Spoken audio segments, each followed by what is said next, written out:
Fala, loucos do Bando Fala Fiel, como é que vocês estão? Vocês estão belezinha aí, rapaziada? Pessoal, tarde aqui da noite já, mas cobrindo os desdobramentos, né, de Internacional 1, Corinthians 1, depois de todos os erros da arbitragem aí que tivemos aí nesse empate, né, no último minuto da equipe do Internacional.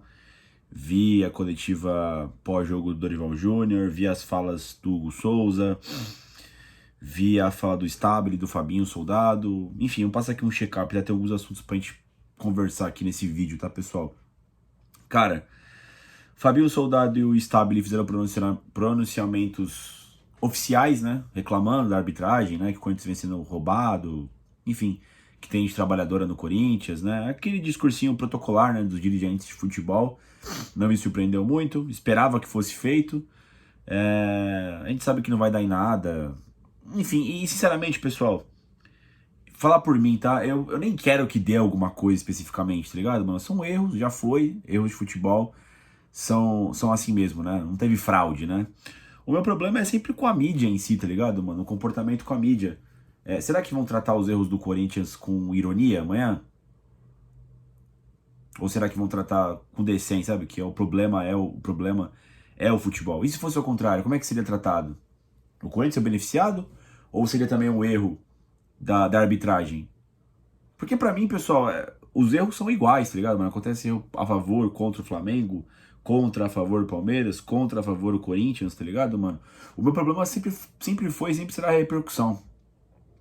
20 erros pro Corinthians, ninguém fala nada. Um erro a favor do Corinthians, historicamente é assim. Historicamente o Corinthians é beneficiado. Enfim, é o tipo de coisa que me incomoda, né? Gostei muito das falas do Dorival Júnior. Dorival Júnior foi incisivo, Dorival Júnior foi direto na ferida, trouxe o nome do juiz e principalmente trouxe o nome do VAR, tá ligado, mano? O VAR, que até o Fabinho Soldado cita, né, quando ele tá falando, a imagem foi vista em câmera lenta, tá ligado, mano? E esse tipo de lance é recomendado que se veja na velocidade normal, né, pra você entender o que aconteceu, né? Porque se tudo você colocar na câmera lenta, tudo vai ser um pouco mais forte do que realmente foi, né? De novo, pessoal, não tiro aqui o meu ponto de vista. Pra mim, o culpado não foi o Kaká. Quem já jogou futebol, quem já brincou de futebol, quem assiste futebol, sabe que futebol é com contato. Então, assim, o toque que ele faz no jogador do Internacional não tem força suficiente. E outra, o jogador do Internacional já tá fazendo movimento pra chutar, ele já tá escorregando, tá ligado, mano? Eu não acho que o Kaká se colocou em situação, tá ligado, mano? Eu mantenho a minha posição quanto a isso, tá ligado, pessoal? Enfim, achei que o Dorival foi muito bem, tá? O Dorival se defendeu ali muito bem, foi expulso mesmo, vai ficar 2 jogos fora, né? Então o Dorival meteu o pau na arbitragem. E o Dorival que é um cara, assim, ele criticou de forma severa, de forma dura, mas o Dorival é um cara muito educado, né?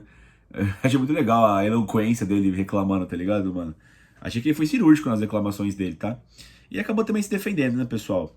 O Corinthians tá jogando bem, o Corinthians foi garfado nos últimos 2 jogos, né? Tiveram erros absurdos. Ele falou que essa reclamação dele é devido a um estopim, né? De diversos erros contra o Corinthians ultimamente, né? Enfim, é verdade, tá, pessoal? A gente tem algumas críticas aqui ao trabalho do Dorival Júnior, as minhas críticas mesmo, fica pela questão de intensidade em alguns jogos, mas não é uma coisa específica do trabalho do Dorival, mano. E desse elenco do Corinthians, já faz alguns bons anos que acontece esse negócio de parecer um salto alto do Corinthians, tá ligado, mano? Só que também tem outros problemas. Pô, a diretoria incompetente do caralho, né? O Corinthians mal gerido, uma pá de problema, tivemos com o transfer ban, não teve chance de reforçar a equipe, tá ligado, mano? Uma porrada de lesão. O Dorival, de alguma forma, ele conseguiu fazer esse grupo de jogadores reduzidos. Alguns jogos jogou bem, tá ligado, mano? Pô, jogou bem contra o Palmeiras. Pô, jogou bem contra o Atlético Paranaense. Contra o Vasco da Gama. Não foi tão bom assim contra o Fluminense, mas também não foi tão ruim, tá ligado? Devido à vida dos desfalques. Fez um bom jogo contra o Flamengo, fez um bom jogo agora contra a equipe do Internacional e sem as principais peças, tá ligado, mano? Assim, eu de verdade acho que eles têm evoluído. Eu fui bastante crítico ao início do trabalho do Dorival, principalmente antes da parada da Copa do Mundo de Clubes da FIFA, porque eu não via nada, tá ligado? Da troca do Ramon Dias até o Dorival Júnior. Eu não via nada, não, tipo, de coisas novas, eu não via nada de nada. O Corinthians mudou completamente do que era o trabalho da família Dias e não tinha nada.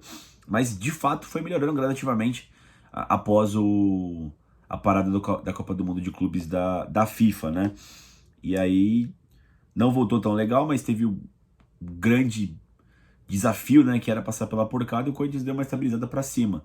Ainda não tá legal no brasileiro, né, mas eu boto muitos pontos nisso também, devido à arbitragem ou lances específicos, tá? O Dorival vem crescendo no trabalho dele, isso eu não posso negar. Que mais? Acho que foi bem nisso, né? Sobre o João Pedro, por que ele não jogou o João Pedro e jogou o Kaká, né? Agora tá metendo pau no Kaká. O Dorival falou que o João Pedro teve um grande desgaste da partida que teve contra o Flamengo.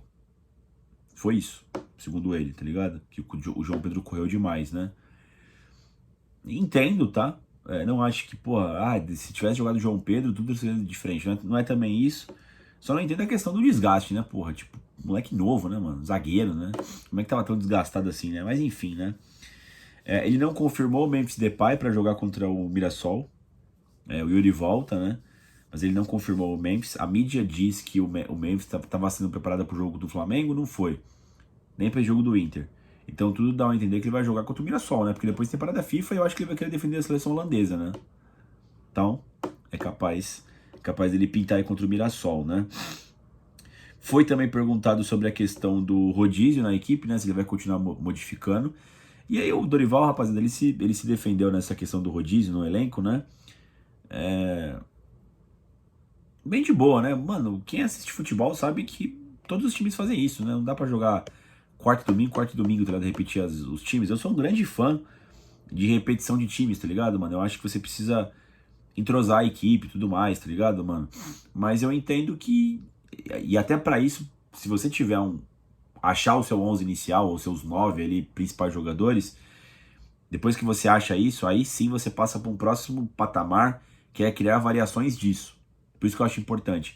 Só que eu também entendo, mano, o poder do elenco hoje em dia, mano. Porque se for assim, mano, se você for jogar sempre com os 11 jogadores sempre, não tiver nenhum efeito colateral nisso, não há necessidade de ter super elencos nos times brasileiros, né? As equipes que estão sendo campeãs ultimamente, como Flamengo e Palmeiras, têm um grande poderio no elenco, né? Não é só os 11 iniciais, tá ligado, mano? Então, pra mim fez bastante sentido, tá ligado, mano? Agora ele vai voltar e já sábado tem o jogo contra o Mirassol. Ele vai fazer algumas alterações também, certeza, mano, pra pegar a equipe do Mirassol. Eu entendo com bastante naturalidade, tá? Quando fala de rodízio. Mudando um pouquinho disso, vamos falar um pouquinho do Hugo Souza, tá? Que também passou na zona mista. Uma coisa legal que ele falou, o Hugo também foi bastante cirúrgico nas críticas dele, né? Inclusive citou o Vitão, não sei se vocês lembram, no primeiro turno, o Corinthians meteu 4-2, tá? E poderia ter sido 6, se o juiz não toma uns gols nossos, né? O Vitão disse aquela frase que todo mundo que perde na Neoquímica Arena fala, né? Jogar aqui é sempre assim, é sempre um roubo. Ai, meu Deus, é sempre contra 12, tá ligado? E, pô, aquele jogo o Corinthians espancou o Internacional. Eu não sei de onde que ele tirou aquilo, tá ligado? Mas às vezes parece que é até mecanismo de defesa. Se a gente perder pro Corinthians e Itaquera, reclama da arbitragem, tá ligado, mano? É uma prática que, pô, tenho 27 anos e sempre aconteceu isso, tá ligado, mano? Pô, o Corinthians fez super esquadrões, o Corinthians é campeão do mundo e essa é a mesma reclamação. É sempre roubado, que sei lá o quê. Parece desculpinha de perdedor, tá ligado, mano? Quando não tem o que falar. De novo, pessoal, bato aqui na tecla de novo. O Corinthians já foi beneficiado, já foi prejudicado, assim como qualquer outra equipe na Série A. Não é uma exclusividade do Corinthians, tá? Não é só a gente que está sendo prejudicado. O meu ponto é a repercussão das coisas, mano. Enfim. E outra coisa legal que nem deu tempo de comentar, né? Eu queria aqui dar os parabéns pro Hugo Souza. O Hugo Souza foi mais uma vez convocado e o Ancelotti, na entrevista coletiva da Seleção Brasileira, disse que o Hugo Souza deve jogar o segundo jogo. Tô muito feliz pelo Hugo Souza, tá, pessoal? E assim, a gente mete o pau na administração do Corinthians, nas decisões técnicas, enfim. Mas, mano, o Corinthians tem um goleiro de seleção brasileira, porque o Alisson se machucou, né, inclusive, né? Um goleiro de seleção brasileira que vai jogar como titular e pagou muito barato pro Flamengo. Foi o quê? Foi 1 milhão, não foi? Na época? Não lembro agora. Mas foi muito barato. E assim, eu nunca fui um fã do Hugo Souza. Quando o Fabinho trouxe ele, eu achei uma péssima decisão. Pô, já tem um moleque aí que é o Donelli, vai trazer outro moleque, tá ligado, mano? Zero identificado com o Corinthians. Estava brutalmente errado e o Fabinho brutalmente certo. E que bom que estava certo, né? O Hugo Souza deu super certo. A gente tem um goleiro de seleção brasileira que a gente pagou muito barato e extremamente novo. Foi um puta negócio, tá ligado? No final do dia. E o Flamengo, que é o queridinho do momento, que faz sempre bons negócios, que é um malvadão, fez um péssimo negócio. Reforçou um rival direto e cobrou muito pouco, tá ligado? Um jogador novo. Então assim, vamos dar de César o que é de César, nesse sentido aqui. Parabéns. E assim, muito legal, vou assistir, mesmo que for 5 da manhã, a partida da seleção brasileira que tiver com o Hugo Souza de titular, vou assistir para acompanhar o nosso arqueiro, né? O único problema é que ele vai desfalcar no clássico contra o Santos, né? O Brasil vai jogar, fazer os amistosos na Ásia, contra a Coreia do Sul, e depois outro jogo que o Hugo deve jogar é em Tóquio, na quarta, para estar na quinta-feira e jogar contra o Santos. É fisicamente impossível, velho, ele vai estar morto, né? É uma pena, já confirmou já na coletiva, na entrevista, que ele vai estar fora. Deve jogar o Felipe Longo, ou o Matheus Donelli, ou até outro menino lá que eu esqueci o nome, né? Acho que é Cauê. Enfim, é uma perca considerável, tá ligado, mano? É o Hugo Souza, o goleiro titular do Corinthians, o goleiro campeão paulista 2025, super identificado com o time, pegador de pênaltis, goleiro da seleção brasileira. É óbvio que esse cara vai fazer falta. Ainda mais nesse momento, o Corinthians precisa recuperar os pontos, né? Pô, vai ter uma batalha dura contra o Mirassol e vai ter também contra o Santos também, tá ligado, mano? O Santos tentando fugir lá de baixo, na Vila Belmiro, os caras odeiam a gente. Então, assim, a gente já sabe que vai ser um puta desfalque aí não ter o Hugo Souza. Mas eu acho que é isso, pessoal. Esse vídeo deve estar indo ao ar agora de manhã na quinta-feira. De repente trago mais alguma coisa durante o dia, né? Sobre a repercussão da arbitragem. Quero muito ver o posicionamento da mídia, tá? Já vi que até o Mauro César disse que não foi pênalti. O Mauro César que odeia o Corinthians, né? Vamos ver o que acontece, né? E devo trazer amanhã, pessoal, não sei que é o momento do dia. Eu quero fazer um vídeo sobre o calendário que saiu, né, de 2026, então eu quero fazer até amanhã esse vídeo. E também deve sair nos próximos dias, acho que amanhã também, não sei ainda, o vídeo da camisa 3 do Corinthians, reviewzinho, eu trazer aqui pra vocês. Chegou a camisa hoje, vou gravar e trazer um conteúdo especial pra vocês, tá, pessoal? Dito isso, deixa o like no vídeo, inscreva no canal e vai Corinthians!